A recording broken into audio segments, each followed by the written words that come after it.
Dans cette dernière section, on se focalise sur les groupes ponctuels de symétrie. Alors, on va traiter donc la définition et quelques exemples bien sûr. Ensuite, on va voir donc les notations d'un champ Flies et le diagramme pour trouver le groupe ponctuel d'une molécule. Alors, on a deux objectifs à atteindre ici. Le premier consiste à savoir les éléments qui engendrent un groupe ponctuel donné d'une molécule. Et le deuxième, à partir d'une molécule quelconque, on doit connaître son groupe ponctuel en suivant un diagramme qu'on va découvrir par la suite. Alors commençons par la définition d'un groupe ponctuel. Le groupe ponctuel de symétrie d'une molécule est le groupe formé par toutes les opérations de symétrie dans la dite molécule. La loi de ce groupe étant la composition des applications, donc c'est un sous-groupe des géométries de l'espace affine euclidien ambiant. Alors on a déjà vu les opérations de symétrie qui existent pour une molécule. Donc le groupe ponctuel n'est rien d'autre que le groupe formé par toutes les opérations de symétrie, et ce groupe il est muni de la loi de composition interne des applications. Donc voilà la définition d'un groupe ponctuel. Alors on va commencer quelques exemples sur les groupes ponctuels. Alors on va prendre un exemple très simple, il s'agit de la molécule de H2O. Alors, considérons la molécule de l'eau H2O et choisissons un repère orthonormé euclidien tel que la molécule se trouve dans le plan OYZ d'une façon symétrique par rapport à l'axe OZ. Alors ce choix du repère va faciliter donc la présentation matricielle ou bien explicite des opérations de symétrie de cette molécule. Alors, la molécule H2O possède trois opérations de symétrie, donc l'identité existe toujours. La rotation C2 autour de l'axe OZ, la réflexion sigma V par rapport au plan OYZ et la réflexion sigma V' par rapport au plan OXZ. Donc on va poser dans un premier temps C2V, l'ensemble formé par E, C2, sigma V et sigma V'. Et donc on va présenter les représentations matricielles de chaque opération de symétrie. Alors puisque E c'est l'identité, donc c'est la matrice identité de R3, donc 1, 1, 1 dans la diagonale. C2 c'est la rotation d'angle de π sur 2, ça veut dire c'est la rotation d'angle π.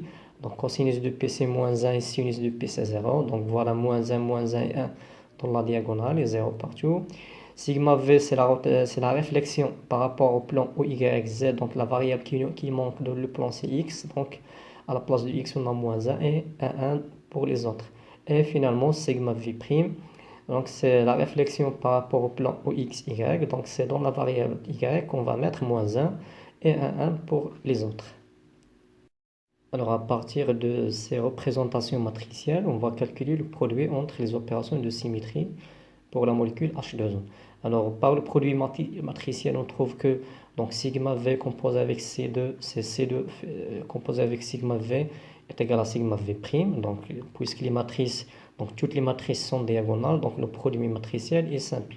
Alors de même, on trouve que sigma V' composé avec C2, c'est C2 composé avec sigma V' et ceci nous donne sigma V.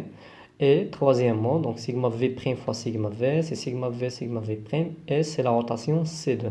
Donc le produit matriciel est simple. Donc on trouve que C2V possède une structure d'un groupe commutatif et sa table est donnée par donc, la table suivante. Donc la table suivante regroupe tous les résultats obtenus en calculant la composition entre deux opérations de symétrie quelconque de la molécule H2O. Donc on trouve la table suivante. Et cette table montre bien que C2V est un groupe commutatif. Alors on note que C2V est un groupe d'ordre 4, mais il n'est pas cyclique, n'est pas engendré par un seul élément. Donc il est isomorphe au groupe de Klein Z sur 2Z, croix Z sur 2Z.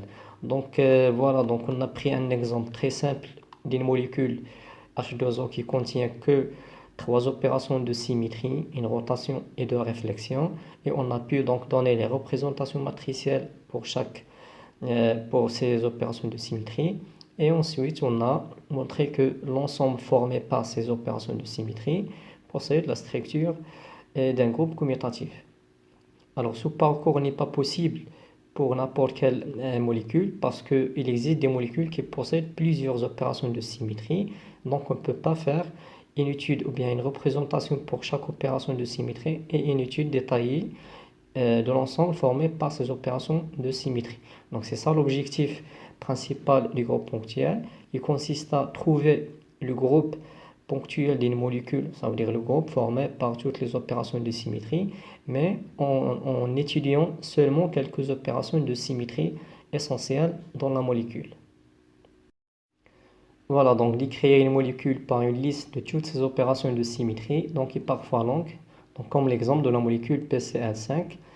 Cette molécule possède les opérations de symétrie suivantes, donc E, C3, la rotation C3, donc la rotation C3 au carré, la rotation C2, une autre rotation de type C2, une troisième rotation de type C2, une rotation impropre S3, une réflexion de type sigma H, une réflexion de type sigma V, une autre réflexion de type sigma V, donc notre sigma V', et une autre réflexion de type sigma V, donc c'est la troisième réflexion de type sigma V.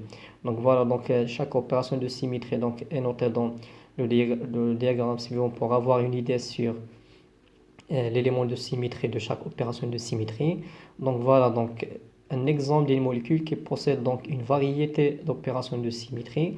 Donc il est très difficile d'étudier toutes ces opérations de symétrie, soit au niveau de la représentation matricielle bien explicite de chaque opération de symétrie, soit au niveau de la composition des opérations de symétrie pour étudier le groupe formé par ces opérations de symétrie. Alors l'intérêt principal du groupe ponctuel consiste à trouver donc le groupe ponctuel de la molécule, mais en détectant ou bien en caractérisant que quelques opérations de symétrie, comme on va le voir dans la partie suivante, surtout pour le diagramme qui consiste à parcourir donc un ensemble de questions pour arriver à la fin au groupe ponctuel de la molécule. Alors, afin d'étudier certaines propriétés d'une molécule donnée, donc il est indispensable de classer cette molécule suivant son groupe ponctuel de symétrie. Alors pour cela, il faut identifier les éléments de symétrie clés de la molécule en question. Ces éléments caractéristiques définissent le groupe ponctuel possédant plusieurs éléments de symétrie différents. Ces différents groupes ponctuels de symétrie sont représentés par les symboles de Schoenflies comme suit. Donc, on va découvrir les familles du groupe ponctuel par les symboles de Schoenflies. Donc les éléments qui caractérisent chaque groupe ponctuel, ça veut dire les opérations de symétrie qui engendrent ce groupe ponctuel, et on va donner quelques exemples plus simples. Alors la première famille est appelée famille cyclique. Alors cette famille cyclique contient les groupes ponctuels suivants. Alors le premier groupe c'est C1. Alors C1 il contient que l'identité, ça veut dire c'est un groupe ponctuel qui contient que l'identité. Alors un exemple, c'est la molécule CH, BrClF. Alors le groupe ponctuel C1 signifie que la molécule ne possède aucune opération de symétrie, sauf l'identité. Donc comme j'ai dit, l'identité existe toujours, donc c'est une opération qui ne change pas. Donc lorsqu'on parle d'une opération de symétrie, alors on parle soit d'une rotation, bien d'une réflexion, ou bien d'une inversion. Alors C1, c'est un groupe ponctuel pour les molécules qui n'ont aucune opération de symétrie. Le deuxième groupe ponctuel, donc c'est CI. Donc I relativement à l'inversion I, donc c'est un groupe qui contient E, c'est l'identité, et une inversion I seulement. Donc pas de rotation, pas de réflexion. Donc seulement une inversion comme opération de symétrie. Alors un exemple d'une molécule qui possède ce type de groupe ponctuel, donc c'est la molécule C4H6O6. Donc voilà le deuxième groupe. Le troisième c'est CS. Alors CS il contient donc l'identité et une réflexion quelconque. Donc on ne peut pas dire ici une réflexion sigma V bien sigma H parce qu'on n'a pas une rotation. Donc seulement une réflexion. Donc c'est un groupe qui contient l'identité et la réflexion. Et un exemple d'une molécule, donc il s'agit de la molécule SOCl2. Le quatrième groupe, c'est le groupe noté CN. Alors ce groupe contient l'identité et il a une rotation CN.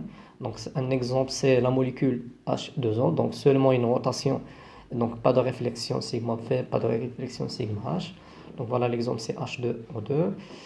Le cinquième type, c'est le groupe CNV. Alors le groupe CNV est engendré donc par l'identité, donc une rotation CN et une réflexion de type sigma V. Donc un exemple, c'est NH3. Donc on a déjà vu que NH3 possède une rotation C3.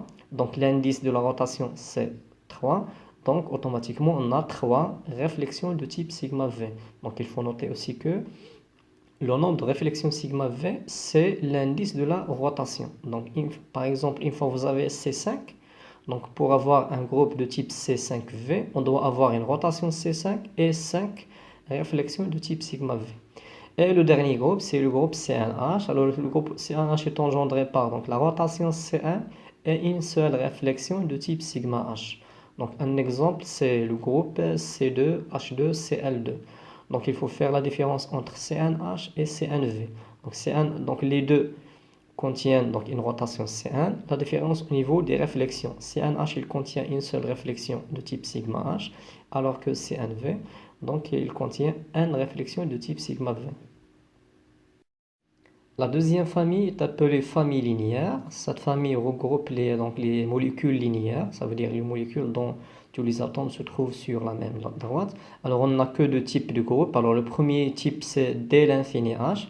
Alors ce type de groupe ponctuel est engendré par donc, des rotations quelconques. Voilà, la notation C l'infini signifie que autour de l'axe de la molécule, toute rotation autour de cet axe est une opération de symétrie. Donc il y a une infinité de rotation, et de plus on a une réflexion de type sigma H. Donc un exemple c'est la molécule O2. Donc on note dès l'infini H, voilà le groupe engendré par des rotations quelconques autour de l'axe de la molécule et une réflexion sigma H. Le deuxième type c'est le groupe C l'infini V.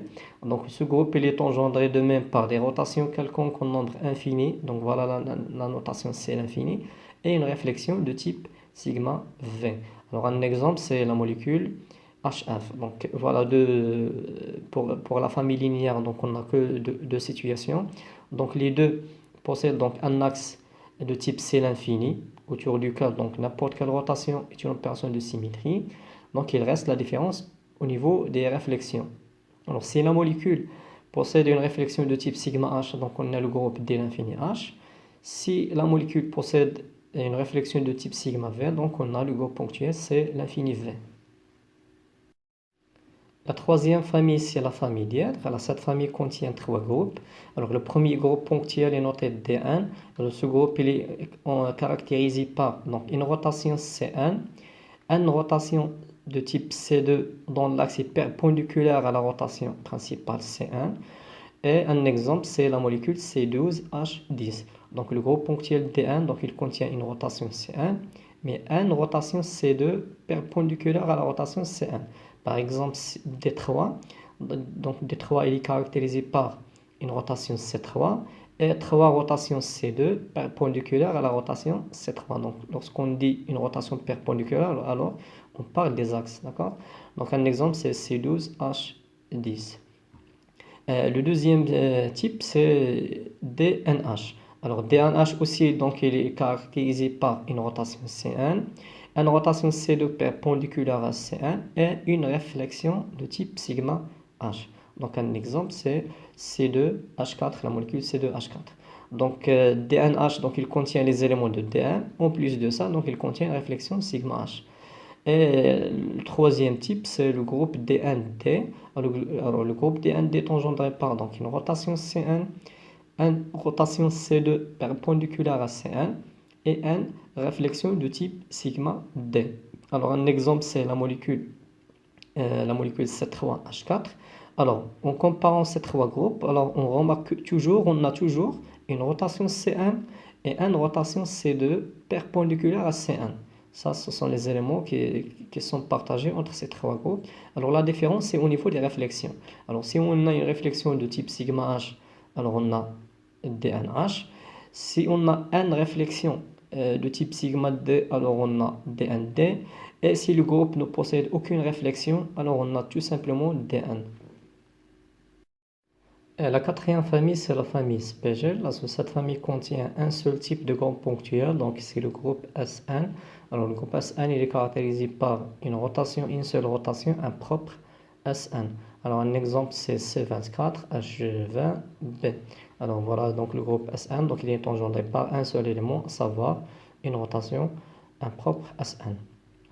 Alors en plus de ces familles, il existe des groupes spéciaux, des molécules de très haute symétrie qui sont reconnaissables, mais très rares. Alors, c'est le groupe TD des molécules tétraédriques. Alors, par exemple, CH4, P4 ou 10. Le groupe OH des molécules octaédriques, donc la molécule SF6 et la molécule C6MO6. Et le groupe IH des molécules écosaédriques, C60 et la molécule B12, H12, C12. Donc voilà donc les familles et les types de groupes ponctuels qu'on va rencontrer sur les exemples. Et maintenant, on va passer à quelques exemples pour trouver donc le groupe ponctuel de quelques molécules. Alors, le premier exemple est donné pour la molécule H2O2. Alors, cette molécule possède comme groupe ponctuel C2 et cela signifie que la molécule possède comme élément de symétrie donc un seul axe principal de rotation C2, donc pas de réflexion de type sigma H ni réflexion de type sigma V. Le deuxième exemple, c'est la molécule NH3. Alors, son groupe ponctuel est C3V et cela signifie que la molécule possède comme élément de symétrie donc un seul axe principal de rotation de type C3 et trois plans verticaux de réflexion de type sigma V. Le troisième exemple, c'est la molécule C3H4. Alors, le groupe ponctuel de cette molécule, c'est D2D. Et cela signifie que la molécule possède comme élément de symétrie donc un seul axe principal de rotation C2, deux axes de rotation C2 perpendiculaires à l'axe principal et deux plans diagonaux de réflexion de type sigma D. Donc voilà quelques exemples très simples. Chaque molécule donc est donnée avec son groupe ponctuel et on a détecté ou bien on a caractérisé donc les éléments de ce groupe ponctuel. Donc c'est ça le premier objectif, c'est à partir d'un groupe ponctuel, on doit connaître donc les opérations de symétrie qui caractérisent, bien qui engendrent ce groupe ponctuel. Maintenant, on va travailler sur le deuxième objectif qui consiste à trouver le groupe ponctuel de symétrie d'une molécule. Alors pour cela, on va suivre donc un diagramme en répondant à plusieurs questions et chaque fois, on va arriver à la fin au groupe ponctuel de la molécule. Alors la première question à poser sur la molécule, est-ce qu'il s'agit d'une molécule linéaire ou non? Ça veut dire est-ce que la molécule est linéaire? Alors si la molécule est linéaire, ça veut dire la réponse est oui. Alors on va chercher les plans de réflexion. Et dans la recherche des plans de réflexion, on commence toujours par les réflexions de type sigma H. Alors la deuxième question c'est est-ce que la molécule possède un plan de symétrie ou bien un plan de réflexion qui est perpendiculaire à l'axe, ça veut dire qu'il est de type sigma H. D'accord? Alors si la molécule possède une réflexion de type sigma H, alors le groupe ponctuel de cette molécule c'est D l'infini H. Sinon, automatiquement c'est le groupe ponctuel de symétrie de type C l'infini V. Donc la première question c'est toujours la question la plus simple parce qu'à partir d'une molécule, donc il est facile de savoir est-ce qu'il s'agit d'une molécule linéaire ou non. Donc juste il faut voir la structure de cette molécule. Si tous les atomes sont alignés, c'est-à-dire sur la même droite, donc on a une molécule linéaire. Et on passe à la deuxième question sur les réflexions. Maintenant, si la molécule n'est pas linéaire, alors on va suivre le chemin dans le diagramme. Alors la suite dans le diagramme consiste à chercher les axes principaux dans cette molécule. Ça veut dire qu'on doit chercher toutes les rotations comme opération de symétrie de cette molécule, parce qu'il y a deux questions sur les rotations. Alors la première consiste à trouver, ou bien à chercher, est-ce que la molécule possède plusieurs axes de rotation C1 avec un plus grand que 3, par exemple axe de rotation C3, un autre C5, C7, ainsi de suite. Alors si la molécule possède plusieurs axes de rotation C1, donc la réponse est oui, donc on va continuer. Alors par la suite, on va chercher est-ce que la molécule possède un centre d'inversion I. Si la molécule ne possède aucun centre d'inversion I, ou bien aucune inversion comme opération de symétrie, alors le groupe ponctuel c'est D. Si oui, on va chercher un axe de type C5. Si la molécule possède un axe de type C5, donc le groupe ponctuel c'est IH, sinon c'est OH. Alors je vous rappelle que cette famille concerne que quelques molécules donc rares, donc n'est pas convenable pour la plupart des molécules. Donc pour nous, on s'intéresse que pour les molécules très simples, où il n'y a pas plusieurs axes de rotation, soit un bien deux, dans la plupart des cas. Alors si la réponse est non, donc soit la molécule ne possède aucun axe de rotation, ou bien elle possède un axe ou bien deux axes de rotation. Mais comme je vous ai dit, donc il vaut mieux de chercher toutes les opérations de symétrie pour répondre toutes les opérations de symétrie de type rotation pour répondre à cette question, est-ce que la molécule possède au moins un axe de rotation, et pour répondre à la question suivante sur les axes de rotation toujours. Alors ensuite, on s'intéresse aux rotations de type C1 avec un plus grand que 2, c'est-à-dire une rotation normale. Alors si la molécule ne possède aucune opération de symétrie de type rotation, alors on a trois cas. Soit on va trouver le groupe ponctuel C1, soit le groupe ponctuel CI, soit le groupe ponctuel CS. Alors pour cela, on va poser la question sur les plans de réflexion. Alors si la molécule possède un plan de réflexion, alors on a le groupe ponctuel CS. Si la molécule ne possède pas un plan de réflexion, on va chercher est-ce que la molécule contient un centre d'inversion I. C'est la réponse I, oui, donc le groupe ponctuel c'est CI. Et c'est la réponse et non, c'est le groupe ponctuel c'est C1. Je vous rappelle que C1 concerne les molécules qui n'ont aucune opération de symétrie. Et que CI, c'est le groupe ponctuel engendré par une inversion I. Et que CS, c'est le groupe ponctuel engendré par une seule réflexion. Donc ces trois groupes concernent les molécules qui n'ont pas une opération de symétrie de type rotation. Donc comme je dis, donc la réponse était non, ça veut dire que la molécule ne possède aucun axe de rotation. Donc soit elle possède donc une réflexion sigma V, dans ce cas-là c'est le groupe ponctuel c'est CS. Si elle possède un centre d'inversion I, son groupe ponctuel c'est CI. Sinon, donc il ne reste que C1, ça veut dire que la molécule ne possède aucune opération de symétrie à part l'identité.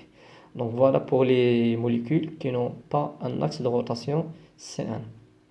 Maintenant on passe aux molécules qui possèdent au moins une rotation, ça veut dire un axe de rotation C1 avec un plus grand que 2. Alors pour les molécules qui possèdent au moins une rotation, alors je vous conseille de trouver toutes les rotations, ça veut dire tous les axes de rotation présents dans cette molécule. Parce que la question suivante consiste à chercher est-ce que la molécule possède un axe de rotation de type C2 perpendiculaire à la rotation principale. Donc pour pouvoir répondre à cette question d'une façon correcte, donc on doit chercher et trouver toutes les rotations présentes dans cette molécule. Alors si la réponse est oui, ça veut dire que la molécule possède donc une rotation C1 trouvée au départ et on la considère comme la rotation principale. Et si elle possède aussi un axe de rotation C1 perpendiculaire à C1, dans ce cas-là, on va chercher les plans de réflexion en commençant par les plans de réflexion de type sigma H. Alors, si la molécule possède un plan de réflexion de type sigma H, ça veut dire que la réponse est oui, donc son groupe ponctuel c'est DNH. Sinon, on doit chercher les plans de réflexion de type sigma V, bien sigma D au nombre n. Alors, si les molécules possèdent un plan de réflexion de type sigma V, alors son groupe ponctuel c'est DND. Sinon, la molécule ne possède aucune réflexion ni de type sigma H ni de type sigma V, donc il ne reste que le groupe ponctuel Dn. Je vous rappelle que le groupe ponctuel Dn, donc il est engendré par une rotation C1 et une rotation C2 perpendiculaire à C1. Et que si la molécule possède en plus donc une réflexion de type sigma H, alors on a le groupe ponctuel DNH. Si elle possède une réflexion de type sigma V, alors il s'agit du groupe ponctuel DND.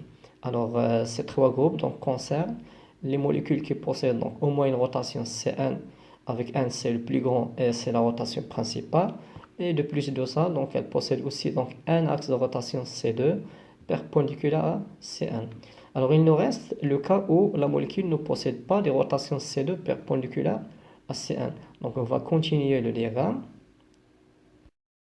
Donc pour les molécules qui ne possèdent pas une rotation C2 perpendiculaire à C1, on va chercher les rotations impropres. Ça veut dire on va poser la question suivante. Est-ce que la molécule possède un axe de type S de 1 collinéaire à la rotation C1 principale? Ça veut dire est-ce que la molécule possède une rotation impropre?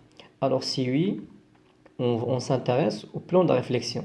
Alors si la molécule ne possède pas un plan de réflexion de type sigma H, on cherche les plans de réflexion de type sigma V ou bien sigma D, mais en nombre n.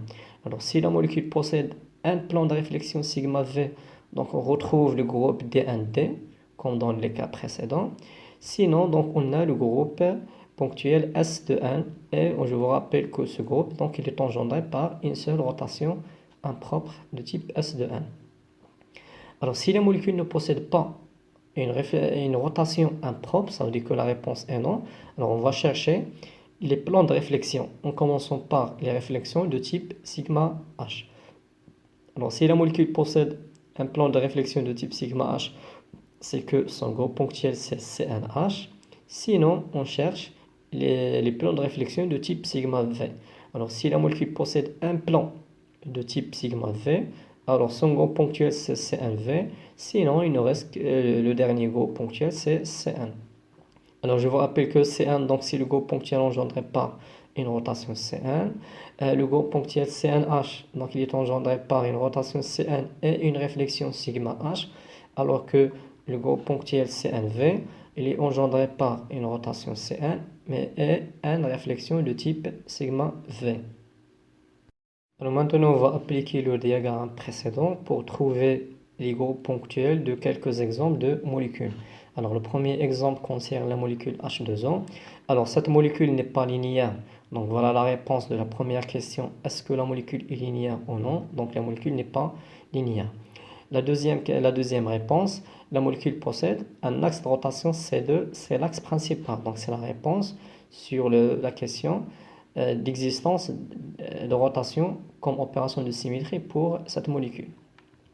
Alors la troisième réponse, la molécule ne possède aucun axe de rotation C2 perpendiculaire à l'axe principal.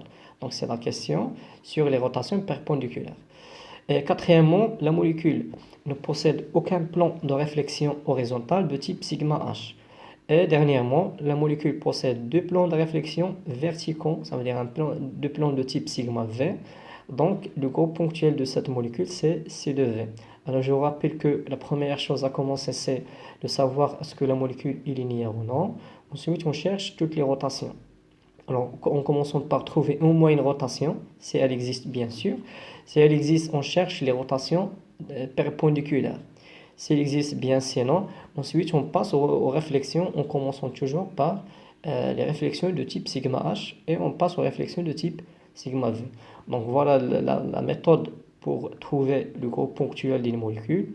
Il suffit de donner des réponses à chaque question dans le diagramme précédent et le tout, donc on va rassembler toutes les réponses et à la fin on trouve le groupe ponctuel d'une molécule quelconque. Le deuxième exemple concerne la molécule SOCl2, donc elle est donnée dans le schéma suivant. Alors cette molécule évidemment n'est pas linéaire, elle ne possède aucun axe de rotation. Donc voilà un exemple d'une molécule qui ne possède aucun axe de rotation. Mais cette molécule possède un plan de réflexion sigma. Donc le plan il passe par donc S et O, donc par les molécules SO, et il sépare les autres Cl. Donc le groupe ponctuel de cette molécule c'est CS. Donc voilà un exemple d'une molécule qui ne possède aucune rotation, mais elle possède seulement donc un plan de réflexion. Donc le son groupe ponctuel est CS, ça veut dire qu'il est engendré par cette réflexion. Et le dernier exemple, c'est la molécule C2H4. Donc cette molécule n'est pas linéaire et il s'agit d'une molécule plane parce que tous les atomes se trouvent dans le même plan. Et cette molécule possède un axe de rotation C2 et c'est l'axe principal. Elle possède aussi deux axes de rotation C2 perpendiculaires à l'axe principal et possède un plan de réflexion horizontale de type sigma H. Donc son groupe ponctuel c'est D2H. Donc D2H c'est le groupe engendré par donc, une rotation principale C2, deux rotations de type C2 qui sont perpendiculaires à la rotation principale C2 et une réflexion de type sigma H. Alors on a fini ce troisième chapitre et je vous remercie pour votre attention.